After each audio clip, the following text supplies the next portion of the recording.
Welcome to the UTA Dialogues in Art and collaboration with Alphabet Soup. We are really excited today. We have a great lineup of guests who are going to talk about diversity, equity, and inclusion and the arts, and particularly cinematic arts. We're here at UTA in Arlington and about to launch the Alphabet Soup video race. So we have some events coming up next over the next couple of weeks. Wanted to go over them. I'm Patty Newton. I'm an instructor and professor here at University of Texas in Arlington in the Cinematic Arts Department. And our first event is tomorrow. It'll be a production workshop at 12 noon. There should be some information on your screen for how to access that. And on March 11th, we also have a kickoff event, and that's also at noon. And on March 13th, we have a screening of the films that students will make at 7 p.m. And on March 14th, we have an awards ceremony. We have several awards and for different prizes. It's scholarship certificates in the amount of $500, $300, and $200. The best use of prop is also another award that we'll have, and a mobile film award as well. And this is open to high school students as well as college students. So please join us on Facebook, Instagram, and Film Freeway. And the links should be on the screen for you. And we now will start our discussion. We look forward to seeing you all throughout the events. We'll have a live Q&A at the end of the discussions here today too. So stay tuned and be thinking of some great questions for our panelists. All right, I would like to first introduce our first panelist, Dr. Brian Samuel from UTA's, he's our Vice President of UTA's Diversity, Equity, and Inclusion. Dr. Samuel, we're so glad to have you here today. Thank you. Can you hear me? Thank you so much. I am honored to have this invitation to speak with all the participants and everyone that is listening, either through Teams or participating through YouTube. I am Dr. Brian Samuel, Vice President for Diversity, Equity, and Inclusion here at UT Arlington. And anytime you're taking time out of your schedule to participate in learning about DEI, that's always news to my ears and just wonderful to hear. So I applaud you, and I thank you all for being here today. I was asked to speak briefly about DEI, and specifically, what's our vision, what are we doing, what are some of the initiatives and strategies that we have in play today. And so I'm going to try to share my screen here.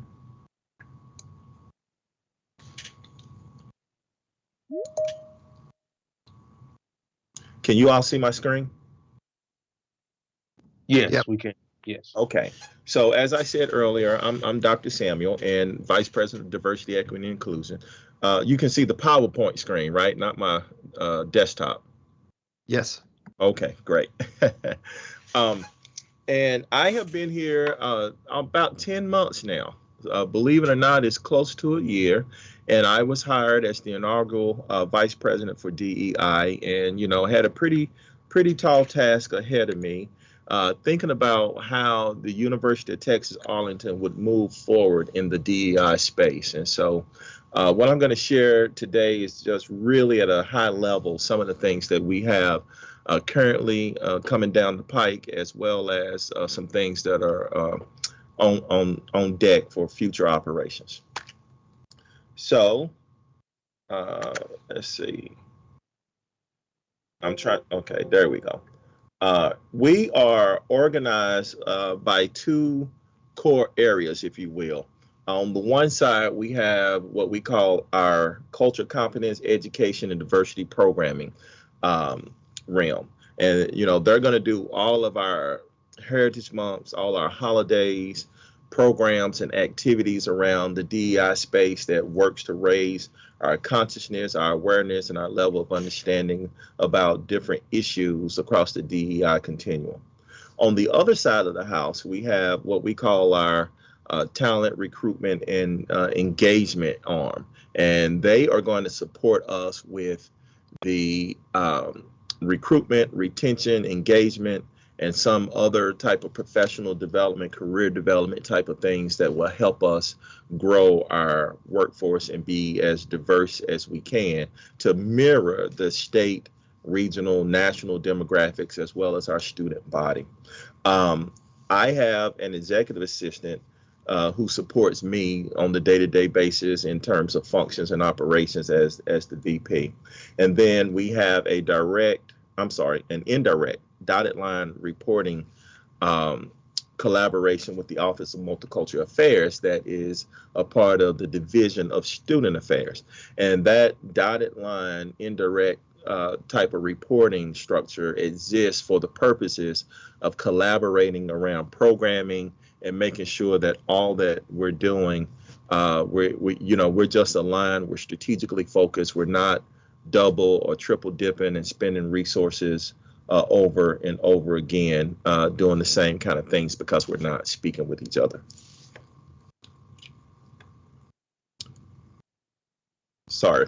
This is the staff, everyone who works full time in the office. Myself, many of you may know Eunice Carey and Eddie Freeman from Human Resources, who came over around July. Lucinda Burkhall joined us from the Division of Faculty Affairs. Loretta Pequeno was recently the Director of Leadership Services, I think, in Student Affairs. Monique Franklin Pierce joined us from academic advising, but formerly in the University of California system as a Director of Women's Program.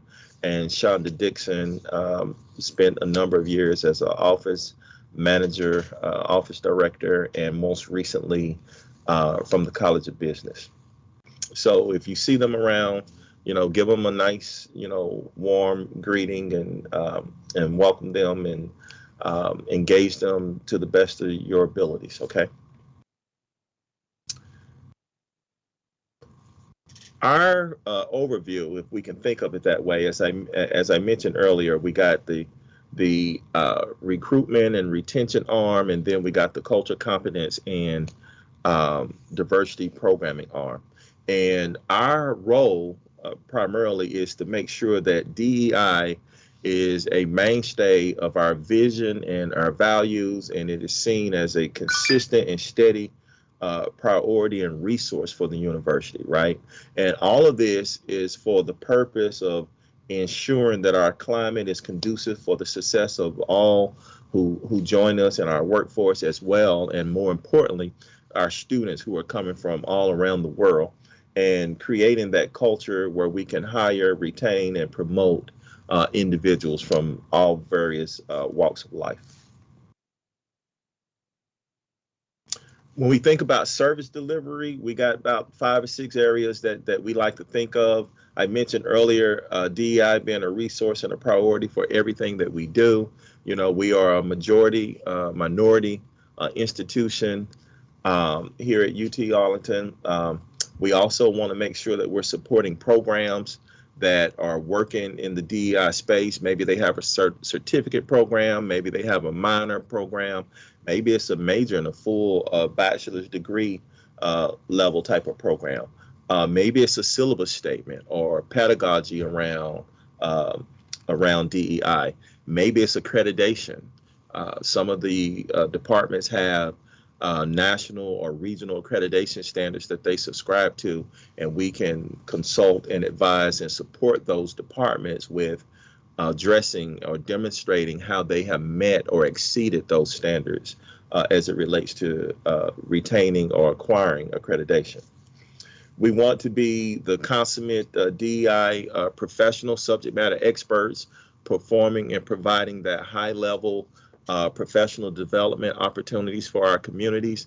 Uh, Coming up in the next couple of weeks, we're going to be offering 2 such workshops for faculty in partnership with our Division of Faculty Affairs that are going to look at things like getting past procrastination in publication and building networks for publications and things of that nature to help our faculty continue the path of being tenured and promoted as an assistant professor to associate professor, or perhaps even moving from the associate professor rank to the professor ranks.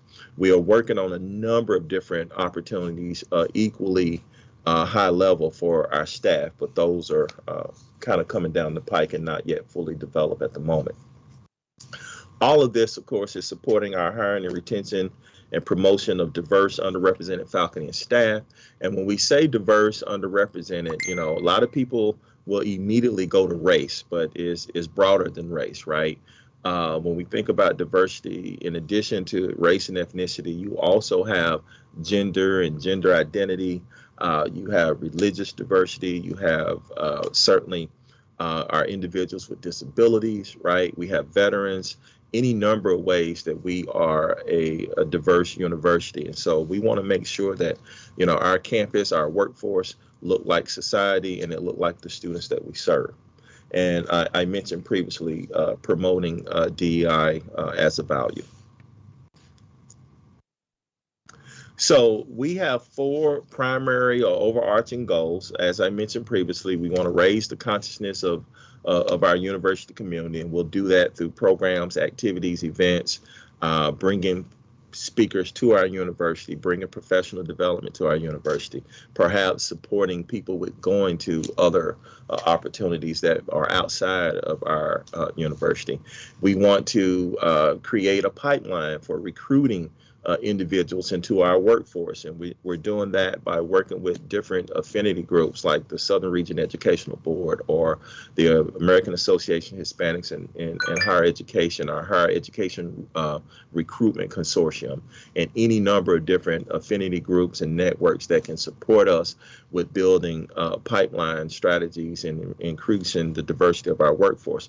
We're also growing our own, right? We want to ensure that many of the graduates who are getting our degrees here at the University of Texas of Arlington have ample opportunity to pursue their career aspirations here at UTA if they so choose and they're interested and they have the skills and the ability to contribute meaningfully to the goals and objectives of the university. We want to enhance the representation of our highly qualified, diverse, and meaningfully engaged faculty, staff, and administration. Again, thinking about the pipelines, but beyond the pipelines, we also want to make sure that no matter where you are in the organizational structure, you can see yourself credibly in every level of positions that are here at UT Arlington. And I probably should have said this earlier, one of our main focus is thinking about our workforce, right? The diversity of our workforce in terms of structural diversity as well as interactional diversity. And then lastly, cultivating and sustaining partnerships with units, departments, divisions, and external communities to optimize student success and learning. And we do that through a number of ways. We engage departments, academic departments, administrative departments, and units. We present workshops. We bring speakers. We support syllabi statements. We discuss pedagogy. Any number of kind of things that support student success in the classroom and beyond. We partner with certainly our student life or student affairs professionals as well as our academic student success and almost anyone that works in this space and engages the diversity of our student body. Some of our programs that are currently in place include, as I mentioned previously, consulting on accreditation standards. We have recently launched our DEI certificate program, and that program is designed to help us learn a little bit about the DEI continuum It's comprised of 2 core courses: our Principles of Community, our Workforce Diversity, the 2 courses, and then 5 electives. Okay, so you take 2 core courses or 5 electives, and 5 electives, not or, excuse me, for a total of 7 courses to get to complete the certificate. We are also certainly doing search committee trainings. We've continued that for quite a while now. We recently launched a faculty mentoring apparatus for first and second year tenure track faculty. And we are working on development of a staff mentoring apparatus that we're hopeful will be ready for deployment by maybe August or September of the upcoming year. We're also doing a DEI professional development career watch.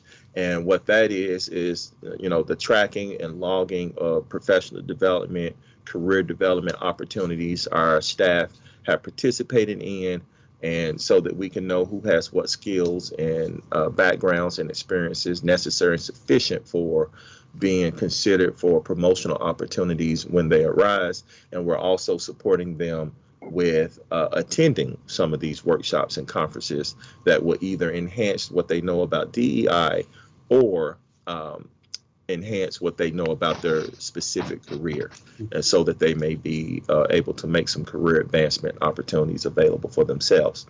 We're doing any number of workshops and events. Last I counted, we had done about 30 or 32 since June of 2021, and had more than 2,000 faculty, staff, and students participated and are engaged in these different activities. And I think it's important to say that these activities are either coordinated and created by DEI staff members, or co-collaborated and co-sponsored between DEI and perhaps some other departments like a Multicultural Affairs, a CMOS, or a Center for African American Studies, or a particular department or college. So our long-range plan, as I mentioned previously, we want to get to this place to where we can say we have raised the cultural competence of our entire workforce, that 20% or 30%, or maybe even as much as 70% of our workforce has participated in one or more DEI programs and activities over the last couple of years. We want to increase certainly our staff diversity and our faculty diversity. And with that, I'll entertain any questions that you may have.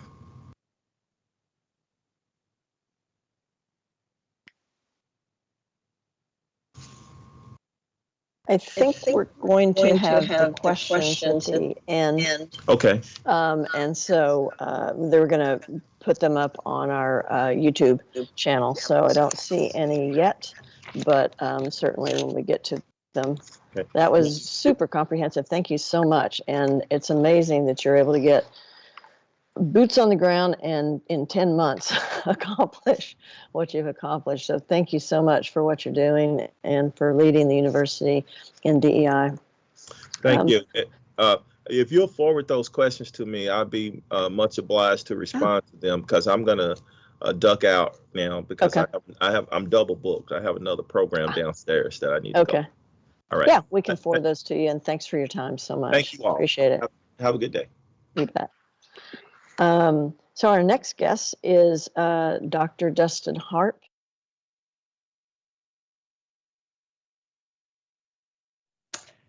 Hi there, everyone, and thank you for inviting me today to discuss DEI, particularly in film. So I'm going to share my screen, and I'm looking forward to chatting about this. I'm very passionate about this topic. Okay, so now you are seeing my screen, I assume, and you will stop me if you're not.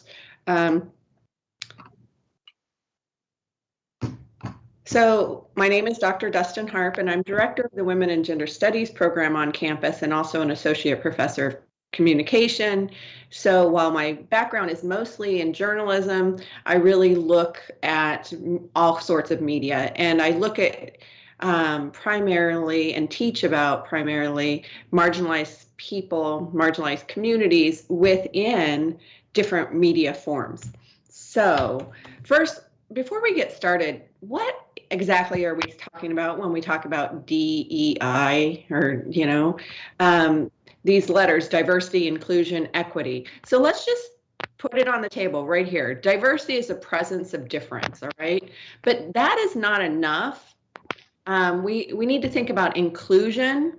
And inclusion is about people, folks who with different identities, feeling or being valued. Okay, so think about it this way: diversity is being asked to the party, but inclusion is being asked to dance. Or diversity is being asked to the table, but inclusion is being invited to eat. And then we need to think about equity, right? What does equity mean? Equity is an approach that ensures everyone has access to the same opportunities. So what does that look like? Equity doesn't always look the same. So, I've seen this visual before where there's a fence and there's a baseball game playing over the fence. And a tall person can see over that fence and can watch that baseball game, but someone in a wheelchair can't see over that fence, right? Well, they both have an equal opportunity, we could say. They're both standing at the fence, but they don't have equal access to that baseball game that they want to watch unless the person with the wheelchair is given accommodations, is considered for their differences and how to make things equal based on their differences. So these are issues, diversity, equity, and inclusion, that we need to think about in together. So now let's switch to talking about media. So one of the really simple ways we can talk about film and diversity, equity, and inclusion is to simply look at numbers and to look at representation in different forms of film or media. So there's a lot of research that people like me do to look at the numbers, to look at content of film and think about how are different genders, races, abilities, religion, sexual orientation, how are these all represented in media? So we're talking about representation. And when you look at numbers, it can be kind of depressing. We realize we really haven't achieved that DEI that we talk so much about, and that grateful we have people like my previous speaker who are working toward that, both, in a university setting. But what about in film, right? So 31.4% of speaking characters were female when looked at the top films in 2016. Okay. Now, you might be thinking it's 2021 now, so things have changed a lot. Well, let me be clear. They have not changed that much. It's just, it takes a while for the research to get done. Speaking roles in 2016's top 100 films, white people spoke 70% of the time. Oh my goodness, can you look at the rest of those numbers? They're pitiful. Black characters only speaking 13% of the time. So even if you have a Black character on screen as what? A background character, someone walking by the screen, perhaps someone working in a restaurant, if they're not speaking, what does that say about diversity, equity, and inclusion? And we look at Asian characters in film, 5.7%, Hispanic 3.1%, other 7%. So there's an invisibility that and being visible is very important. 72 of the 100 films had no Hispanic or Latino female speaking roles. 91 had none for the LGBTQ females, and only 2.7% of characters with disabilities. Okay. All right. Now I'm gonna play a video that we've put together for you. Yes, Lord, got to get out. The Mammy. You tell me who you want done, and I'll do the hell out of it. The Jezebel. Shut it up! You have such a big baby. And the Sapphire. Submissive, sexy, sassy. 3 stereotypes of black women that return to our screens over and over again. The Mammy is probably the most familiar to people. It's usually a maid, heavy, taking care of the family. You is kind, you is smart, you is important. She is asexual. She doesn't have really a life of her own. She's really only there to support the family. And probably one of the most famous examples is Mammy from Gone with the Wind. Just hold on and suck in. Somebody who is always seeking out to put aside her own desires, her own needs for white families, white men, white women, white children. Meet Sugar Hill, sexiest, deadliest chicken town. The second stereotype is the Jezebel, and that's someone who's generally oversexed. Is mysterious. Her only power is in her body and in the influence she has over men. Unattainable. And then finally, the Sapphire character, I think that's seen in TV more often than anything else. Get some Kleenex, wipe your nose, cause it ain't that damn sad. The Sapphire is usually sharp-tongued, manipulative woman who emasculates her husband. Hello, I'm here to audition for the 11 roles black men are stereotyped to play. Mamadou, non-union. Yo, pass me the rock. Yo, pass me the rock again. Pass me the rock. Well, I don't know nothing about opening no kale refinery, but I know that if you got a song in your heart and a skip in your step, gon' go far, young blood. Yo, so I know there's a killer on the loose, but I left my Ray-Bans in the car, so I'm going to go get those alone. See y'all in a few minutes.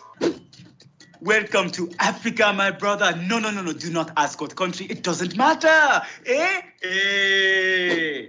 For the last time, I do not know where the blood diamonds are. Get out of my country. I'm not here to win. I'm here to make friends. Thank you so much, Miss White Lady, for getting me a bed. I ain't never seen one before. I used to live in the Panasonic TV box out behind the Costco. Son, you're the man of the house now. Dad's gotta go to the gas station, pick up some smokes. It's real far away, 18 years away. I'm in here for 12 counts of battery and 14 counts of possession. And when I get out of here, I'm gonna go see my daughter. I love her so, so much. In the water. Wait, man, I hate this shit. I miss Africa. Also, we were never immigrants. I'm tired of these motherfucking stereotypical roles that these talented ass black men are forced to play. Thank you. Thank you so much. There were all these things that my parents showed me and that I didn't get to see on television, which was dignity. Latinos with dignity.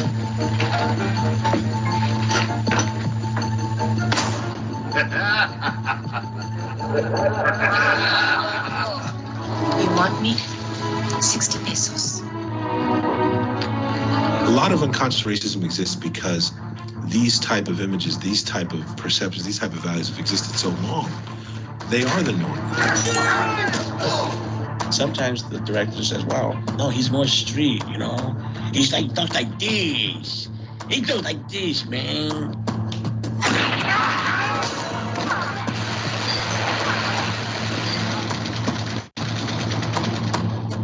Follow me, man. I only got one more wire, okay?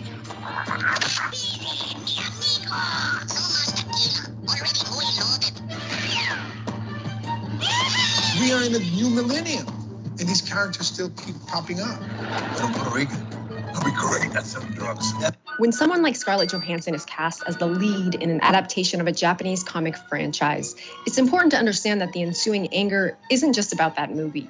And it's not just about Tilda Swinton playing a Tibetan character in Marvel's Doctor Strange. Or Emma Stone claiming to be part Chinese and Hawaiian in Aloha. My dad was half Chinese and half Hawaiian, and my mother's Swedish. It's how all these casting decisions combined, dating back to the earliest days of Hollywood, have made Asians invisible at best, and at worst, the butt of a cruel joke. That's why fans notice when the characters from The Last Airbender cartoon become much lighter skinned for the live action movie. And when John Rico goes from being Filipino in the novel Starship Troopers to being played by someone named Casper Van Dien. I want to try it again, but this time we need you to do an accent. The fact is, things aren't getting better fast enough for Asians in Hollywood. In 1944, Aline McMahon was nominated for an Oscar for her yellow-faced role in Dragon's Seed. Later on, Linda Hunt would win an Oscar for playing a Chinese man in The Year of Living Dangerously. Right. They Kwan. That was 1982, almost 40 years later. Basically, everything else in the country had changed except white people being cast as Asians. For a solid 2 decades, the Chinese detective character Charlie Chan was played by white men in makeup.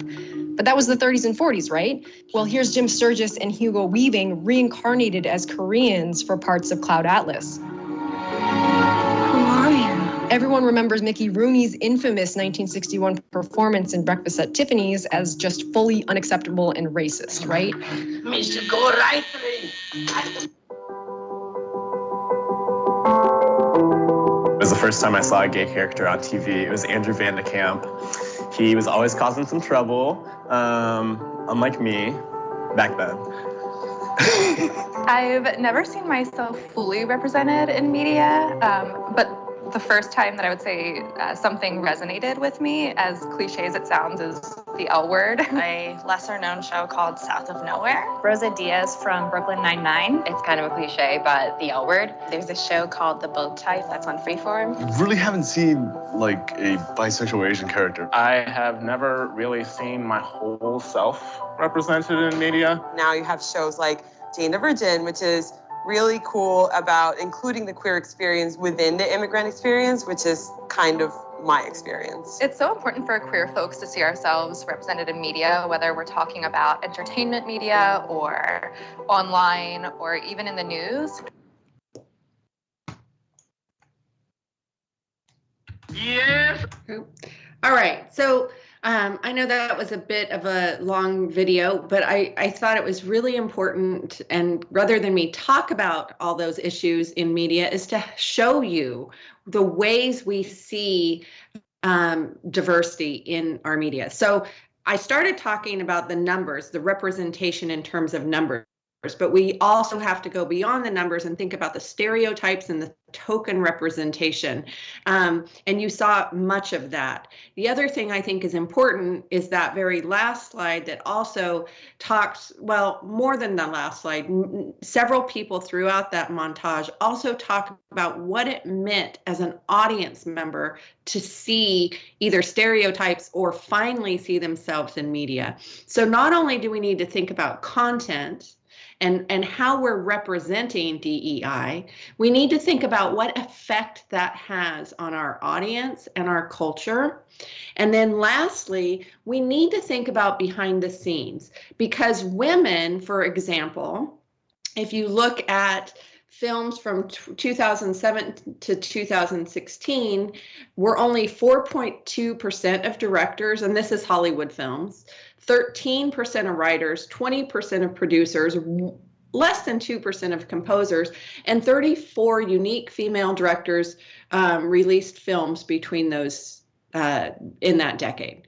So I want us all to be thinking about DEI, both from content to production to what effect it has on our culture and our audience. And I appreciate, again, that I was invited to speak about this important issue, and I look forward to any questions that you all might have. Thank you so much, Dustin. That was very, very insightful and super informative. I really appreciate that. We are going to now switch over to Kevin Dang. He's an actor, and he is coming all the way from Atlanta. Welcome, Kevin. Hi, thank you. Can you all hear me well? Okay, I'm actually in LA right now, but I work out of LA and Atlanta as well. But hi everybody. I just want to say thank you for everyone that helped organize this event today and giving me the opportunity to speak. My name is Kevin Dang. I'm an actor. Like I said, I work out of LA and Atlanta. TV, film mostly is what paying my bills these days, but yeah, so I actually grew up in Dallas, and I studied at UTA. I got my BFA in the theater department, but I got a lot of opportunities to work with the students in the film department as well, and I'm very appreciative of for that experience because it helped a lot, transitioning into the professional world. But, when it comes to diversity and inclusion, I think for me, I can't tell you how much that means to me. And I feel from the bottom of my heart that I am a product of what happens when you do incorporate diversity and inclusion into, mainstream media. My story is after I graduated high school, I was working at AMC Theaters over in Firewheel Mall. It's in Garland. I don't know if some of you may be familiar with that area or not. But I was sweeping seats, selling popcorn and tearing tickets. And one day, one of my coworkers said to me that he's like, "Hey, you look like that Asian guy off of The Walking Dead." And at that point, I hadn't heard of the show, and I had never seen an episode. But the fact that there was an Asian guy that reminded somebody else of me it was kind of like eye-opening for me. It was very it was surprising, I'm not gonna lie, because at that point in my life, I saw little to no Asian actors on screen. And they were either like kung fu masters, like, Bruce Lee, Jackie Chan, Jet Li, or the offensive stereotypes like the ones that we saw in the video earlier. There was just no, like, an everyman, like just an ordinary Joe Schmo guy that just so happened to be Asian like me. But, seeing somebody on TV that looked like me, talked like me, and acted like me, it touched my heart and it brought a smile to my face. That actor, he played the character named Glenn, but the actor's name is Steven Yeun. After his stint on The Walking Dead, he went on to do like multiple, feature films, and he was even nominated for an Oscar for his performance in Minari, which is, it's history. So it just goes to show the effect of something like that. So yeah, it was then and there that I decided that I wanted to be an actor. Because I lived in Dallas at the time, I remember telling my friends and my family, and I was kind of ridiculed for that because they're like, really? You, an Asian guy wanting to be an actor? We're like, good luck with that. And I understood that because, at that point, the representation levels for my demographic was relatively low. And even though we're seeing a lot of progress over the years, I think we still have a lot of ways to go. But, this is after college, I spent a couple of years in New York, and this is my 4th year in LA right now. And my journey so far has been full of invaluable life lessons. And I've had my struggles along the way, and I've had my successes along the way as well. And I've gotten to work and meet with some incredible people. Someone that I personally aspire to, other than Steven Yeun, is another actor. He's Korean American. He's an actor, filmmaker named Justin Chan. And he started out in the early 2000s when that pool of Asian actors was incredibly smaller than it is now. He started out as an actor on Nickelodeon, and he himself had his fair share of trials and tribulations as well. And, he talks about how one day he went into an audition and the casting director was like, "Yeah, that was great, but can you do it with an accent this time? I really think it could be better with an accent." And he just walked out.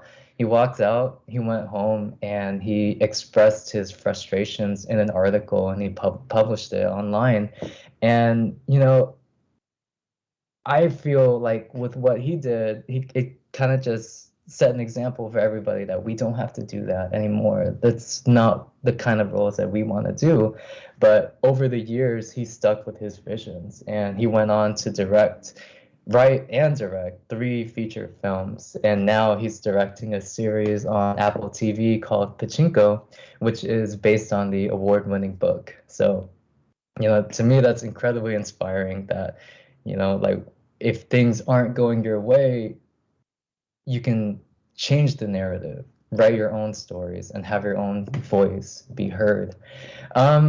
You know, but now I feel like it's a great time. I think with all of the multiple streaming platforms out there, there's so much content to be told and so many stories that are dying to be heard.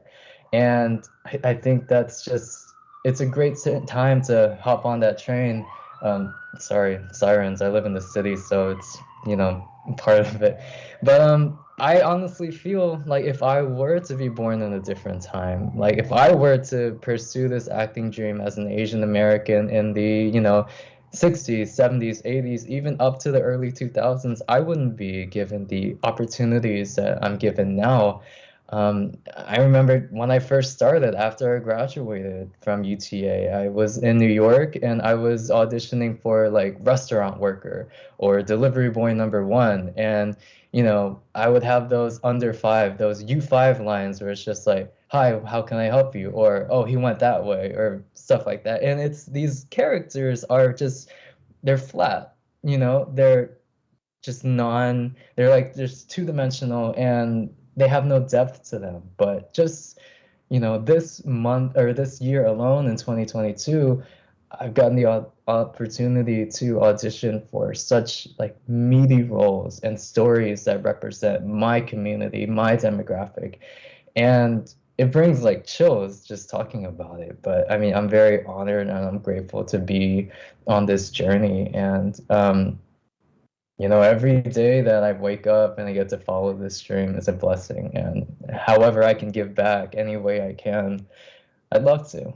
But yeah, I mean, in short, thank you everybody for your time and your listening. And yeah, I mean, and I'd be happy to answer any questions down the line as well. Thank you so much, Kevin. And it's really great to see you again. I remember seeing you in a bunch of our films when you were here at UTA, and it's great to see that you're doing so well. Thank you. Our next speaker is Dr. Andy Rice.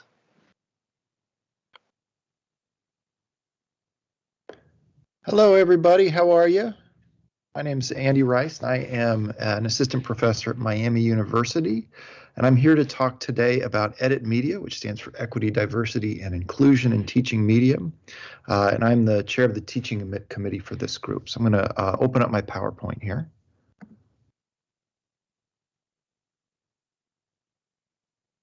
And let's see if I can do this. Okay. So actually, I need to try one more time.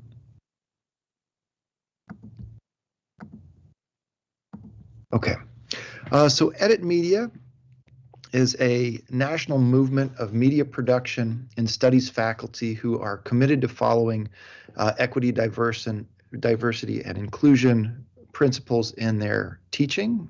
We have a list of 10 best practices in the classroom, as well as resources for students and institutions that would like to improve the way they think about these concepts in media teaching. This is part of a broader website with other resources, which I'll talk about momentarily. We have a database of teaching materials, and we're an organization that also develops, hosts, and promotes panels and talks on equity, diversity, and inclusion in media production. So you have a coalition of folks across the country. Most of us are involved with the University Film Video Association. And we really think this is a pivotal moment for transforming the ways that we teach and think about media making.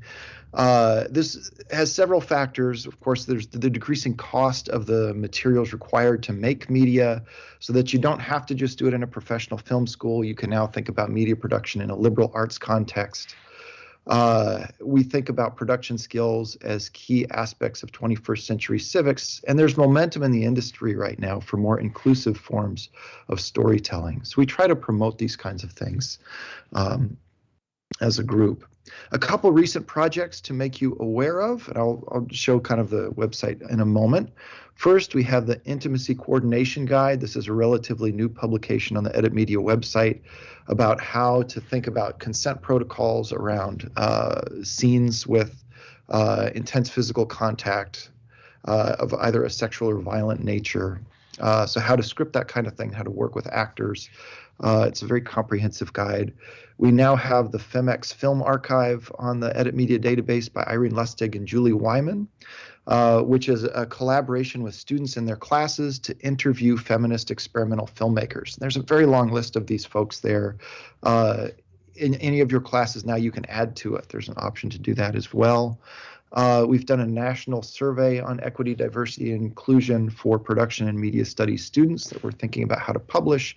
And we've got a dossier in progress on media-rich production teaching, particularly around these areas, to think about EDI as well as technical training and hands-on forms of learning.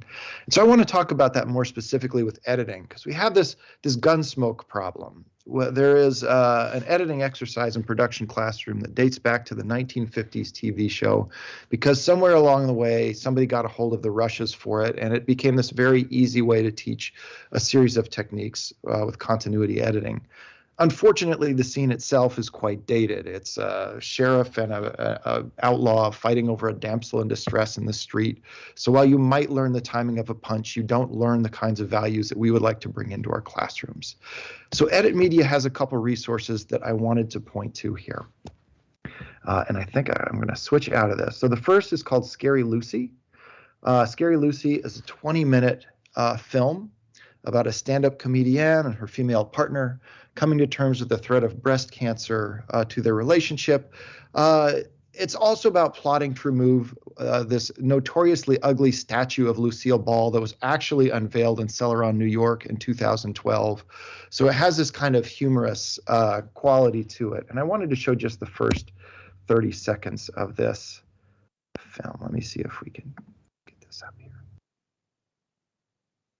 Okay, there we go. All right, so this is the first 30 seconds, and then I'm going to talk about how you can use this in a classroom. It's really fun.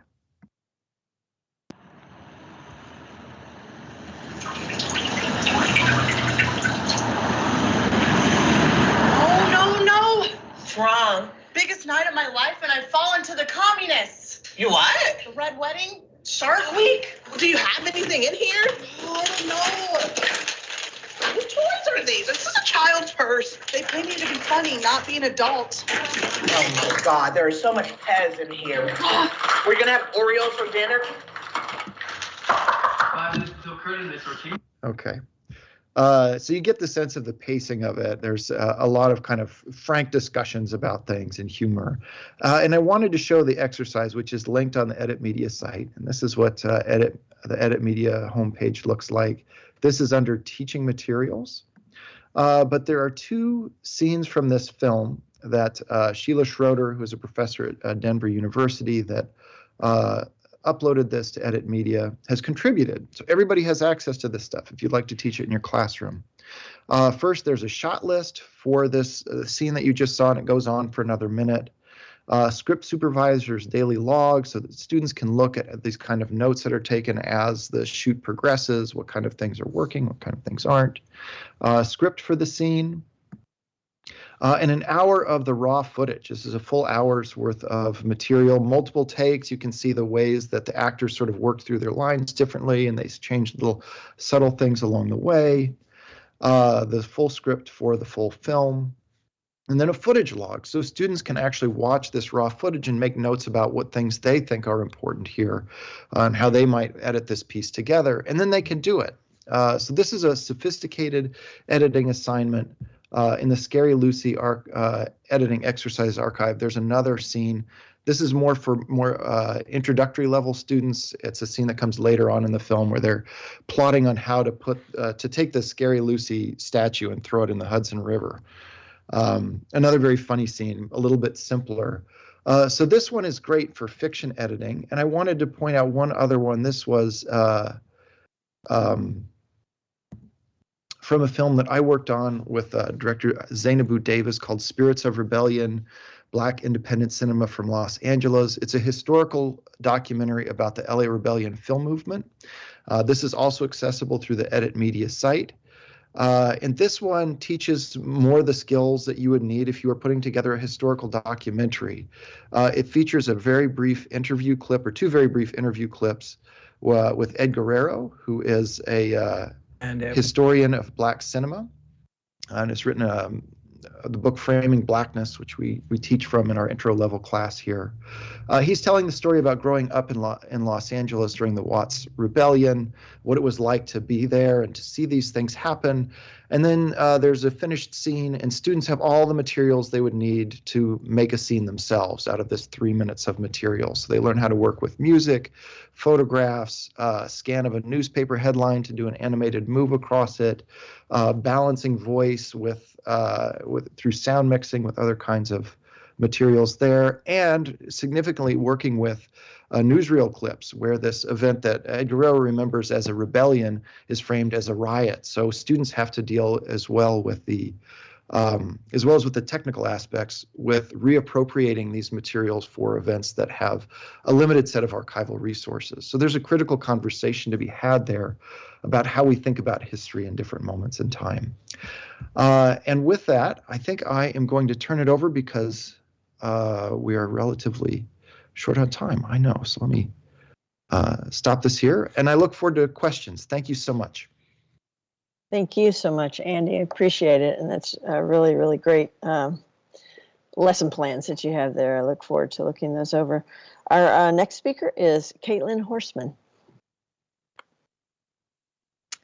Hello, everyone. I'm Caitlin Horseman. I am a professor at University of Missouri, Kansas City, and I am going to talk about edit media from a student perspective. So let me share my screen.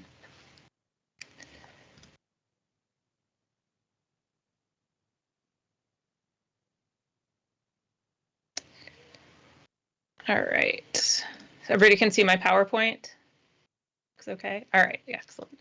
Yes. So in addition to the Edit 10, which is advice for faculty to include equity, diversity, and inclusion in their teaching, we also have advice for students called the Student 7 that gives you a chance to sort of think about some ways that you can impact your own education in the direction of embracing equity, diversity, and inclusion. The first suggestion in this list of 7 tenets is watch the world. Get outside of your comfort zone and watch media that reflects points of view you've never imagined. To broaden your cinematic horizons, watch work from other countries, from earlier eras, and a variety of genres. Traditional and mainstream media help create stereotypes about race, gender, class, and other aspects of identity. They also reflect only a limited set of possibilities of what media can do. Watching broadly can help break the mold and introduce you to entirely new ways that people have expressed themselves creatively in image and sound. So watch well and screen widely. So I thought what I'd talk about today in my brief time with you is how you might do this for free and in places you might not expect online. So my first suggestion of places to find interesting things to watch that you may not have seen is archives. There are many more than just these two, but these two are probably my top picks if you're going to get started watching films from an archive. If you haven't been to the Internet Archive, it has much more than films available, and everything there is free, including there's a lot of free footage that has a Creative Commons license. So if you're looking for B-roll or other kinds of found footage, good for that, but also includes many films and lots of films that are in the public domain, that are from earlier eras and so on.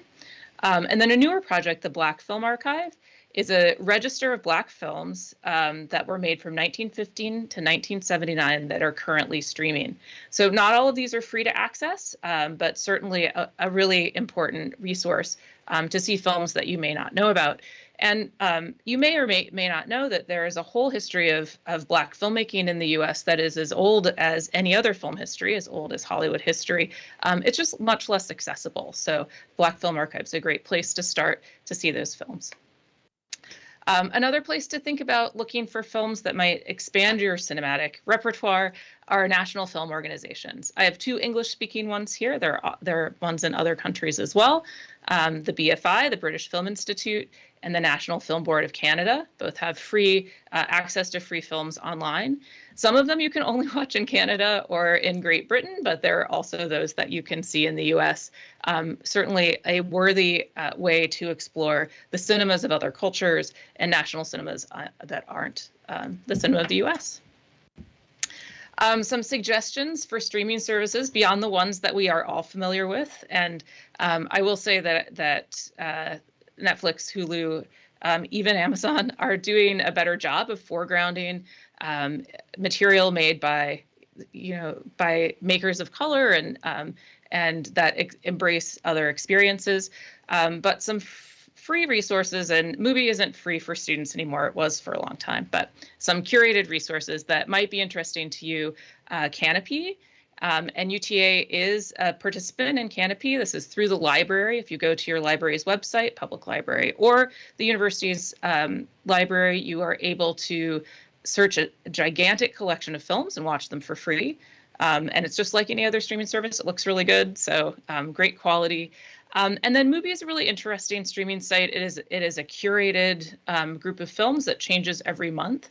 And it is free for 30 days. So if you just want to check out what it's like, there'll be historical films, international films, and new releases all in the same place, shorts as well, documentaries. So a lot of variety there. One of the things that COVID has given us that's maybe a way to think of it as a benefit is a lot of festivals have been offering free materials online so that you can just watch the films in their festival without having to pay for them. Or watch the films in the festival by paying a small fee. I went to Sundance for the first time this year, thanks to the online version of the festival. The PBS Short Film Festival is always free. It's a great resource if you're making short films and you want to see some that have been in a competitive process and that are excellent. But one that's coming up, an experimental film festival, Prismatic Ground, it's coming up in May, is free, and you can just go on the festival site and watch the films that will be also screened at the festival. A great place to start seeing other kinds of film types are the Vimeo staff picks and Short of the Week. If you're not aware of these sites, they're a good way to get to know independent filmmakers. But I would say probably the best place to see films being made outside of the mainstream by filmmakers who are interested and engaged in questions around diversity, equity, and inclusion would be individual filmmaker websites or their Vimeo pages. And Kelly Gallagher and Sky Hapinka both have full films on their both on their Vimeo pages and their websites. And those, if you haven't seen their films, I would highly recommend them. Kelly Gallagher is an animator, and Sky Hapinka is a documentarian whose work is more experimental than you might expect. So I think I made it in my 6 minutes. Just some suggestions for taking a look at things you might not otherwise seek out. Thanks so much, Caitlin. Those are some great resources. Appreciate that. Our next guest is Les Gaddis, a DP. Hello, everybody. So, my name is Les Gaddis, and I am a cinematographer. I'm based out of Dallas, Texas, and I've been doing video production for close to 20 years now. And from a diversity, inclusion, equity standpoint, diversity and inclusion, I love the quote that was previously stated. It's one of my favorite quotes about the difference between diversity and inclusion, being that, diversity, you're being asked to the party, inclusion being, you're asked to dance. That's huge. And what that means for me is being in a position to be able to lead by example. So it's not just about me as a cinematographer or a DP putting people in places where it's just like, okay, I'll stick one genre of a person here, one ethnicity, one religious background there. It's about really putting them in a position of, where they're free to really just explore their ideas, and we take it seriously in regards to filmmaking. So it's representation. So it's not just about having all of these people being in this one actual space, and then that just be like this nice, colorful, place of people. It's really about including everyone and their ideas, and from a standpoint of how do you actually combat that in this day and age, because there's still so much that needs to be done in order to really to make a dent in just having more diversity, more equity, more inclusion. I would say that it's really about you as an individual putting yourself out there, branding yourself as far as what you want to do, but then also to being genuine to the person that you are. So with that being said, if you're posting on social and you're saying, okay, well, I am a cinematographer, but I'm also a Christian or a Muslim, and like all of these different backgrounds people can connect with. And at one point in time, it was one of those things that you're like, okay, well, I don't want to really go too far into letting people know about me as a human person, but that genuine connection is what people want these days. And social media makes it so easy for you to really connect with someone on a human level. And I mean, that's what filmmaking is. That's what stories are. And everyone has that story. So I would just encourage everyone that if you're in a position to where you're hiring, if you're a producer, if you're a director, cinematographer, and you get to pick your crew, really do think about not having everyone look a certain way, or not everyone be from a certain background, because your projects just become better. And I mean, that's really it in a nutshell. I'm more than happy to answer any questions. I do want to save some time for our next speaker. But yeah, I mean, it's super important to really think about diversity, inclusion in your hiring process, or when you're creating films just in general. Great. Thank you.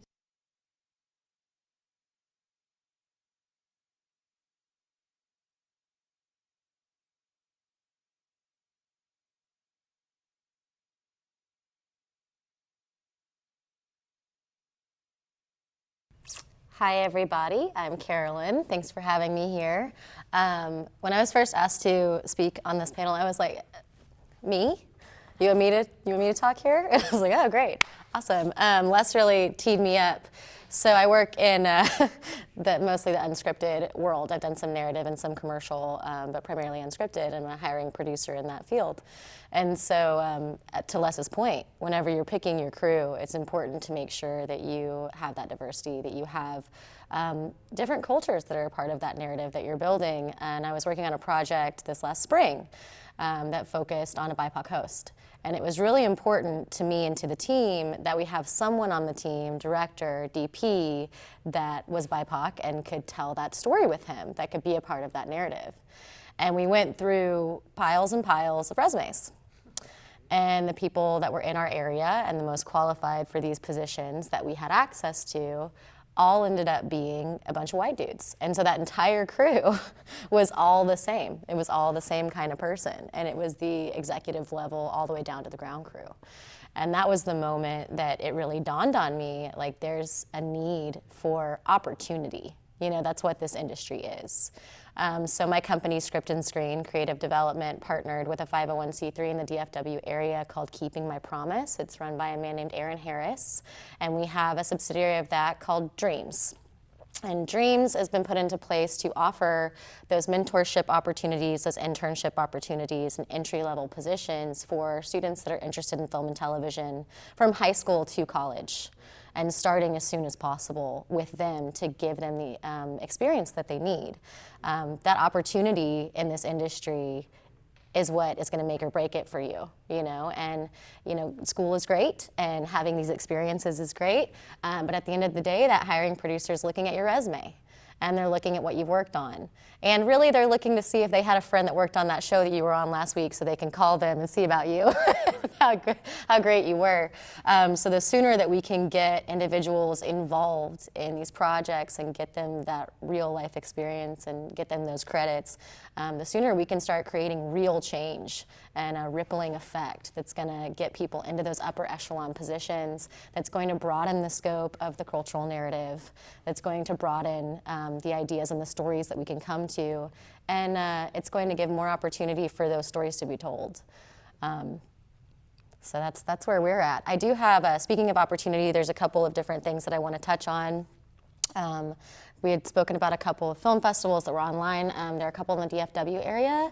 I'm coordinating for the Oak Cliff Film Festival this year, and they're still taking student submissions, so we've included that link for the students if anyone would like to submit. And then in September, I'm speaking at an event for the Fort Worth Film Commission called Reality TV Fest. So if anybody's interested in reality television, I'll be there, as well as many other people in the reality world, and all of the proceeds to that go to Lone Star Film Festival in Fort Worth, which is also a student-run film festival. So we'll have those links up, and just like Les, I'm happy to answer any questions, but that's about it for me.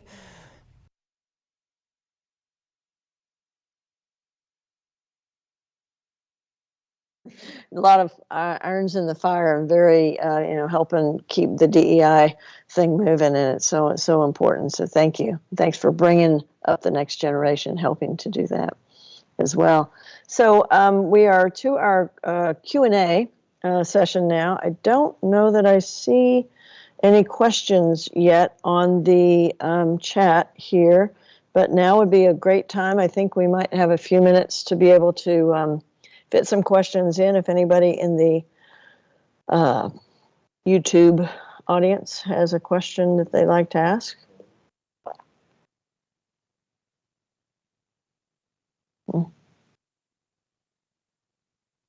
What about anybody in the in-person audience? I have a question. I have a question.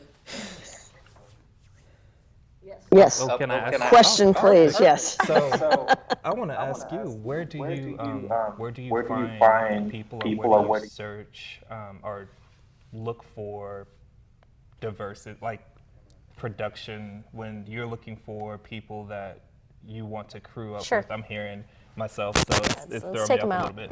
Let's take them out. Yeah. But, like as far as the productions that you're hiring, and like where would someone that's watching this go to put their resume, or how do they get in contact with you? Absolutely. Yeah, so several of our calls for crew are going to go out to Staff Me Up. That's a place where we put out a lot. There's also several Facebook groups. There's I Need a Production Assistant, which is out there. If you're just getting started, a lot of us start as PAs. We all kind of start there unless you know somebody who knows somebody, and if you do, good for you. There's also Women Working in Reality, so I'm an unscripted most of the time. So we'll put up calls there, and people can, suggest people, or they can send resumes directly through like Facebook messages. And a lot of it is just word of mouth. And that's where so much of it comes from. And so, again, going back to being able to cultivate those relationships is you have to be on the sets, right? So I would say Staff Me Up, Facebook, Instagram, and just talk to people. Get out there, to your point. Get out there. Put it in your bio that this is what you do, Post about your own stuff all the time. And try to submit to as many of those places, to even network. Like even with Oak Cliff Film Fest, if you don't have a film to submit, you can volunteer and work it. And that gives you the opportunity to speak to those filmmakers and to those different cinematographers that are going to be present at that event. Build the network, that's what it's all about. Right, build that network. Build that network, put on your happy face and go talk to people. Right. Wonderful, well thank you. I do see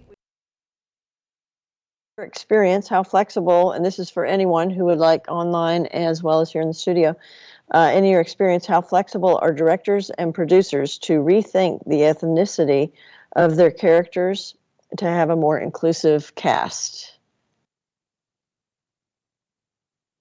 And if anybody online and or in the studio would like to. For me personally, I'm very open to changing a cast member's ethnicity, religious beliefs. I'm actually going through the casting process right now on a feature that I'm working on, and 5 characters that I'm working on casting right now, they could be any race, any, like, it's really just open, and I've done that intentionally to really just focus on the acting. Because this story isn't based in a lot of locations from a cultural perspective, it really allows me to have that flexibility, and I like that. So there's this even playing field. We talk about equity, you know, and what I try to do as well is not to base someone's audition on social following and things like that. I mean, you know, so just really from a level playing field, I think that's a great way to really just be, as far as from a casting perspective. So I'm completely open to it in my personal experience.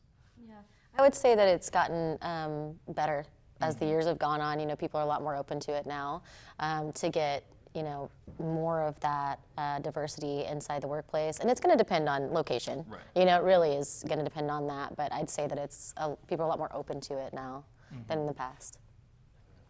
So some changes are starting to happen. Absolutely, and bring it up. You know, I think that there's also, like, this industry for so long has been kind of cloak and dagger and sort of exclusive for anybody that's trying to get into it, and that's changing too. You know, those walls are being broken down. There's not a voice in the room, from the PA to the scriptee to the director, that doesn't care about the project and doesn't have something valuable to say. So speak up as well would be what I'd say to people. We do have another question. I would love to know from Carolyn, what makes a great reality show? How is that different from narrative? Great, thank you. Thank you for the question. Well, I mean, there's going to be the main differences. With your narrative, you kind of know exactly what you're doing when you're doing it. You're able to put together that shot list and plan it out. And in the unscripted world, we really are run and gun. So you're trying to capture what's actually happening in the moment without producing that too much. What makes a great reality show is going to be a personal opinion. But I would say with a reality show, following your A story arc, right? That's going to be throughout your entire season, and then having a B story arc that can be per episode. So right now in the unscripted world, what people are focusing on is how many clicks are we going to get? How many likes are we going to get? How many episodes are going to be watched? And what's the bingeability of the series? Those are the main things that people are looking at. So taking that into account, if you have a strong A story that goes from episode to episode, if your viewer doesn't love the episode that they're in, they're still going to tune in next week because they want to see what's happening with that A story. So it's kind of your safety net whenever you're developing that series. I hope that was sufficient. Yeah. Let's see, there is another question. Were there moments, and this is for anyone, I believe, were there moments in your career where you experienced microaggressions, and how did you deal with that? And that's, what again is online and in the studio, anybody who's experienced microaggressions and dealt with them in some way.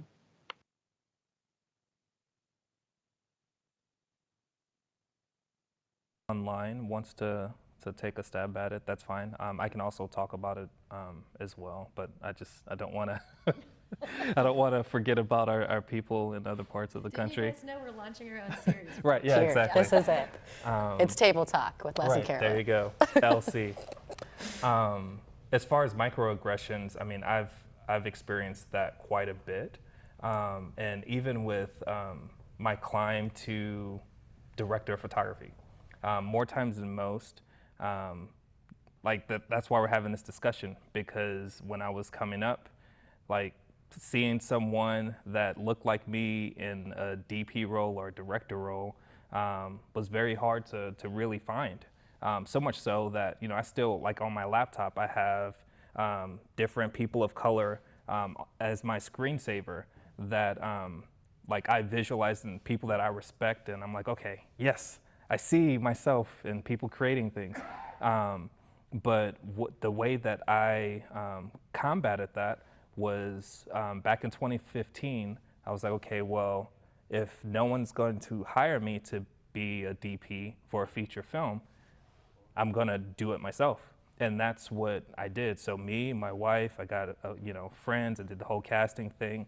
I just jumped in. I was like, okay, well, if it's gonna be like this slow climb and trying to deal with microaggressions and, you know, navigate through it, I'm just going to make the jump. And that's what I did. And that opportunity has led me to other opportunities as well. There's always gonna be those microaggressions, but you have to keep your eyes on the prize and just know who you are as an individual and continue to work to your dreams, basically, with, you know, like where you want to ultimately end up. Yeah, I would just piggyback off that and say stand your ground. Mm-hmm. You know, stand your ground. You know, people are going to slight you and they're going to say things to you and they're going to treat you a certain way, and setting those boundaries of how you expect to be treated in a professional way, that speaks volumes, and stick to it. You know, you might lose opportunities or, you know, leave sets. That does happen, but good. You know, you really taught them a lesson in that moment, I think. Right. Great insight, thank you. Great information. Our next question is, Les, do you enjoy working on more independent sets or big budget films? Do you see better diversity or opportunity easier in either? So I enjoy both. I haven't done a ton of really big budget narrative feature film. A lot of my feature film experiences in the independent, the indie space. So, you know, I've done 5 or 6 features, and it's ranged from, you know, like very experienced directors to first-time directors, and like working with male, female director, like all types of creative and, you know, different just backgrounds in general. And I really enjoy the flexibility of in the creative space of the indie world. I do a lot of commercial filmmaking as well, and commercial usually has bigger budget, and because of that, when you're dealing with ad agencies and businesses and things like that, the creative is already taken care of for the most part, and there's there's limitations because of things like branding, and so it really just depends. I like to partner with creatives and feel like there's some type of ownership in the overall goal and the narrative. So hopefully that answers the question. But I enjoy, indie. That's kind of where I live right now. Oh, thank you. Mm-hmm. Let's see here. Can you talk a little bit about the benefits of diversity during the creative process, from development up to production? You're looking at me? Great. Well, you're the development person. Oh, right. Yeah. I think, let me think about that for just a second. Ideas float in the ether, right? And everybody picks them up at the same time. It's kind of how they work. And I think that once you catch that idea, you start honing that idea. And, I feel like when I talk about development, it sounds a little cheap, because you're trying to sell a show, which means you're trying to get as many people from as many backgrounds that have as many different human experiences to want to watch that show at the same time, because it's all a game of numbers, right? So I'd say that diversity and inclusion is extremely important in development right now, because you also don't want to have a show where, say you're on a ranch somewhere and you're following 12 cowboys, and just because you have your black cowboy and your white cowboy and your Asian cowboy and your cowboy that's in a wheelchair, and you have, like, just because, you know, like that, you need it to make sense to the story. But that takes perspective. And that perspective is where you really need to make sure that you've got enough eyes on it to make sure that you're taking into account all of the opportunities that can be found in developing that idea. So once you hone in on just that portion, and then that's going to take, you know, months of other people weighing in with their ideas of what they think it should be. When you do finally get to production, just like with the show that I did last spring, I do think it's very important to pay attention to having those different viewpoints on your team. To Les's point, you don't want everybody to look the same, to sound the same, or to think the same, you know, because each person is going to be looking out for something different. I don't think that that's universal. I think that there's a lot of people that are in development and creation that don't think about it or take it into account. You know, they just want to tell the story that they want to tell. And I think that, you know, that's part of why 1 in 1,000 ideas get picked. That's how aggressive that part of the industry is.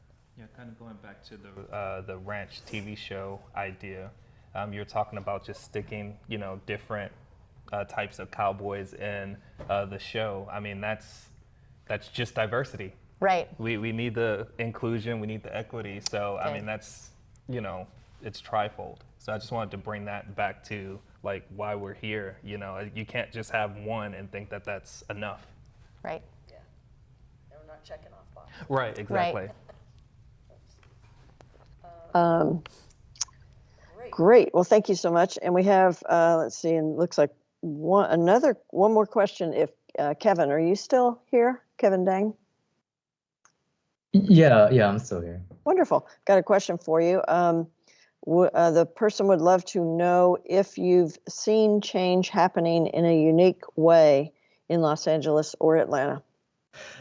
Yeah, I would say like the biggest changes is that like everything is self-tape. Now I haven't yet, since like the pandemic, had a in-person audition where I had to go into a studio or like a casting office and be in front of camera. All the things that I've done, I've taped here in my own apartment, which is great because it kind of gives you the opportunity to you know, do as many takes as you want, or, you know, you're doing it in the comfort of your own apartment. So the nerves kind of go away. But that, as well as like, you know, in, you know, showrunners, writers, directors, producers are, you know, are more so like, there are people of color that are taking those positions now, and they have more of a say, and they're really advocating for the, you know, actors of color as well. So I think that seeing that is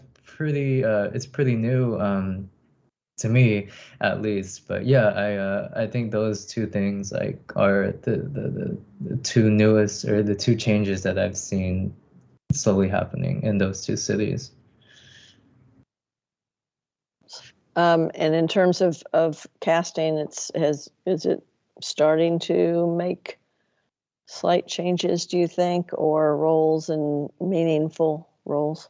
Yeah, slowly but surely, I think it is happening. I think, you know, we're always going to have those day player roles out there where it's like all ethnicities and stuff like that. But you know, as I mentioned earlier, I just like we're in towards the tail end of pilot season, even though pilot season is like kind of dying out, but like, you know, we're in the tail end of pilot season this year, and I'm seeing a lot of actors talk about like auditioning for these very multi-dimensional parts, like series regular roles, where it's like, I never thought I'd see this happening. Like, and I'm getting to partake in that as well. So, you know, it's a good time. Yeah. Yeah. Great. Well, thank you so much for your insight. Well, I think we're at our time, and I want to thank everyone who participated, took time out of their busy days to join us virtually and here in person. And wanted to remind everybody that we do have the ability, or you have the ability, to watch the forum again or to share with friends. The link is has been on the screen, I believe, and it's on our Cinematic Arts YouTube channel. And our next event is coming up tomorrow, as I mentioned at the top, on a production workshop at 12 o'clock. And there's information on our YouTube channel there as well, and a full schedule of events. So thank you for joining us, and we look forward to how you make a difference in films and in the Diversity, Equity, and Inclusion Film Festival or video race coming up next week. Look forward to seeing them all. Thank you.